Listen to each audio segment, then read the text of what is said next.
Anti-Afro, Svengalis, thugs, parolees, criminals, and convicts. These terms have racial connotations.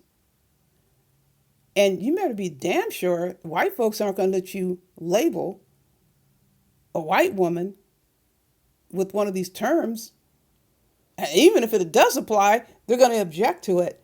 So let me tell you, I'm giving a comparison on my left here with the short hair and the red. You see red and yellow. Olympic gold medalist in 1992, Oksana Bayul. Her teammate, Oksana, also, Grishak, gold medal, but in ice dancing. At one point, they no longer got along. The woman in the red and yellow goes out and gets a DUI. Both have moved to the United States by this time. They're both Russian nationals. So when the woman in the red and yellow gets into an accident, they determine it was a DUI. And so the other woman, the other Oksana, gives a comment because people are asking her, what do you think about your teammate or former teammate? Oh, and she's just out of control and she says some other negative things. She's a criminal. She called her a criminal. And do you know the news media corrected her? Do you know they were writing it up in papers talking about, oh, she's calling her a criminal and that's harsh. Well, she's not a criminal. They were jumping all on it because she called this woman, her former teammate, a criminal. Now, understandably, it's not her first language, English. So the transition over from Russian to English, and she was speaking herself. Okay, they didn't care about that. I learned Spanish as a second language. A non-native speaker gets certain passes, but they weren't giving her a pass, and they wanted to make damn sure she didn't call this white woman a criminal. Even though they're both white, they didn't care. You're not going to do that to white folks, but you can do it to black folks, right? Who's rushing to make corrections? I rush to make corrections. The terms should be properly used. When they're not properly used, in particular towards black people, there are racial connotations. Let's start with the word parolee. Rage pigs, I don't even want to go into what I think about this fool. However, the Al show was calling him a parolee. And I'm correcting Al. I'm like, no, he's not a parolee. A parolee is someone who's been in state prison. They've been released and now they're on parole. That doesn't apply. He's on probation. That's not a small thing. You have to be careful. And I did explain that. You aren't supposed to be elevating black people higher up than they are on the criminal chain. Even though something might apply to this fool, just the tendency to say that in general has wider implications. Criminal is someone who lives a life of crime. And as I just described here, they weren't going to let these two white women interact in this way without one of them being corrected, although English is their second language. And then here we have convict. Al referred to somebody as a convict who's never been in prison. If you try to use it on a white person who has a misdemeanor offense and has never been to prison, you're going to be corrected. But it's all well and good to use it towards black people, right? No one's going to care. I care. That's why I speak up. So let's go to the word thug. Obama ran into hot water using the word thug. And the reason why people came down on him so hard from the black community, because he wasn't raised in the black community. And people questioned whether or not he even gave a damn about black people. He sure as hell didn't focus any legislation on the black race that was benefiting us. So they came down extremely hard. You're not going to call a thug someone who's white. These words are incendiary. Now, if you're told these words are incendiary and it goes beyond self as to whether or not you're interested in learning what impacts another culture and what's representative.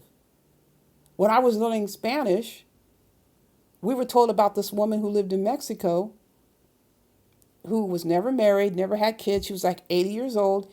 And our teacher was talking about the proper use of señora, señorita, and how she talked about there are some communities who hold fast to the actual terms. Señorita means a woman who was not married. However, it is not unusual for people to say señora to an older woman. So when people went to this town to visit, it was a tourist town, the people who lived in the town made a point to say, if you encounter the lady, she lives over here, you might see her out and about. And they described her. You have to make sure you call her señorita. And people who they didn't talk to called her señora, they got in hot water. So here is the deal. If you're interested in ingratiating yourself with another race or culture, ethnicity, be interested in learning what's important to them. Be interested in knowing what's offensive. Even across Spanish-speaking countries, some words are used differently. You can't catch it all, and they will give you a pass. But in most instances, if it's something that's really offensive across cultures, even though they're both Spanish-speaking, they'll politely let you know.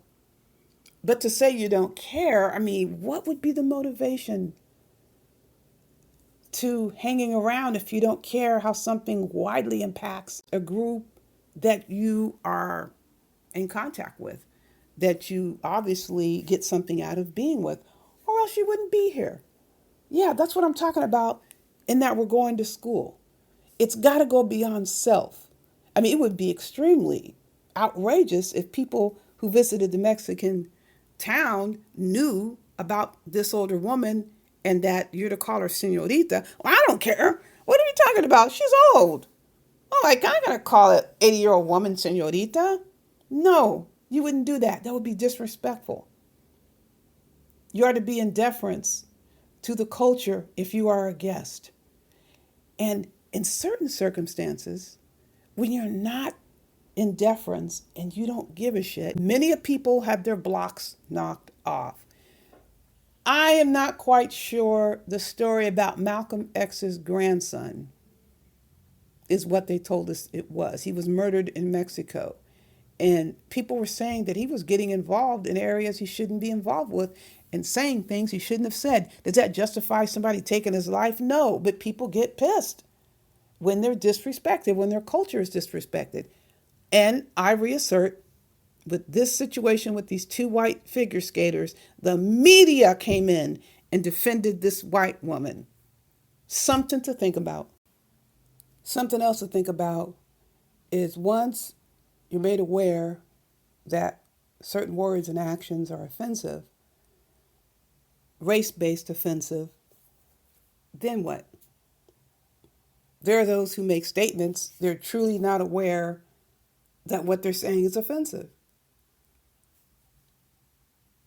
The question is, how receptive would they be to acknowledging that it's offensive to a culture or a race that isn't your own?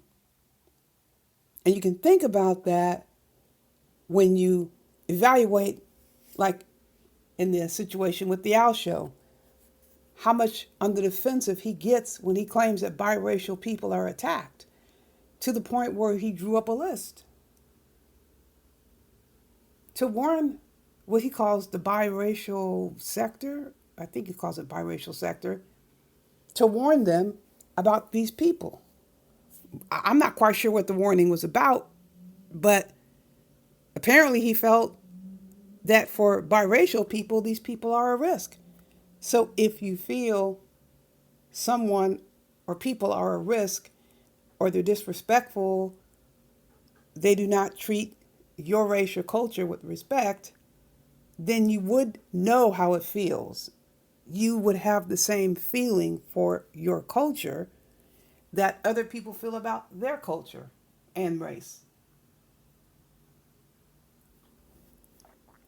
So if you know how you feel, it's unpleasant to the point where you go and draft up a letter, like in this situation with the Al Show, and you feel the need to warn people of your race and culture that you identify with, that these particular people are dangerous or at risk, or they shouldn't be allowed in this, I think he calls it the biracial sector. I don't even know what the biracial sector is.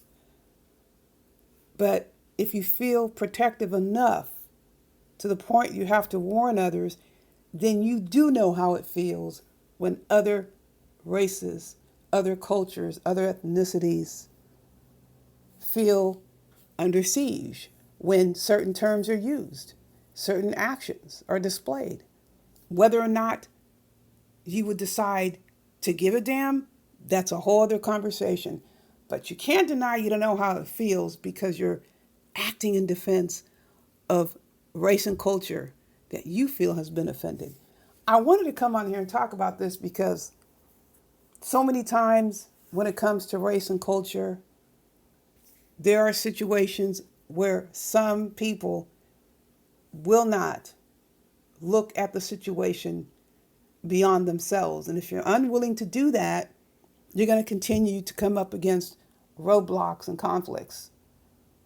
And just like you find something intolerable when it comes to your own race and culture, others also are feeling the same when certain behaviors and certain terminology is applied.